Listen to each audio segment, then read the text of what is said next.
If you want to enjoy everyday chatter in Spanish, the first thing you have to do is stop overcomplicating things. You're not alone if you do this. It happens usually when you engage in language acquisition processes.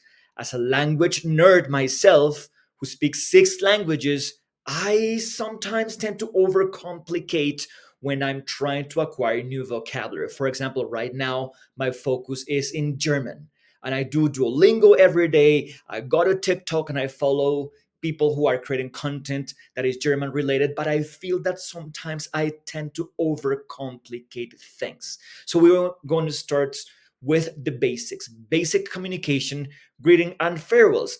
There's many ways for you to say hello or goodbye to someone in a Spanish speaking context or country.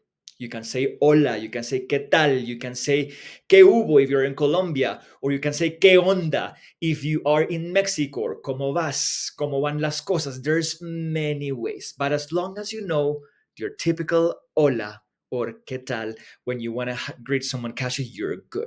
For example, hola, qué tal tu día? Hello, how's your day? Buenos días in the morning, buenas tardes in the afternoon, and buenas noches after 6 p.m. Remember that in English, good evening you use when you arrive at a place, and then you say good night when you leave that place. In Spanish, it's a little bit different. At least in Colombia, after 6:59 p.m., you start with buenas noches, both when you arrive at a place and then when you leave, buenas noches, nos vemos. So, buenas tardes, señor Gomez. Good afternoon, Mr. Gomez. You also can include friendly questions like, ¿cómo estás? ¿Cómo va todo? ¿Cómo van las cosas? Hola, ¿cómo estás hoy? Hi, how are you today? Now, saying goodbye is the same thing. There's many ways for you to say goodbye. Adiós, chao, nos vemos, hasta luego, hasta pronto, hasta la vista. Again, if you want to keep it simple, adiós is nice. Adiós, nos vemos mañana. Or you can always say ciao. You see on my TikTok videos that I always finish my videos with a ciao because it's a very informal and friendly way for you to say goodbye to someone. Ciao, fue un gusto verte. Bye, it was great to see you. Hasta luego, it implies that you'll see each other later. For example, this is very common when you talk to someone who maybe you don't have a established relationship with. Hasta luego is a good one. So, hasta luego, tengo que irme. See you later. I have to go. Hasta luego, que estés muy bien. See you later.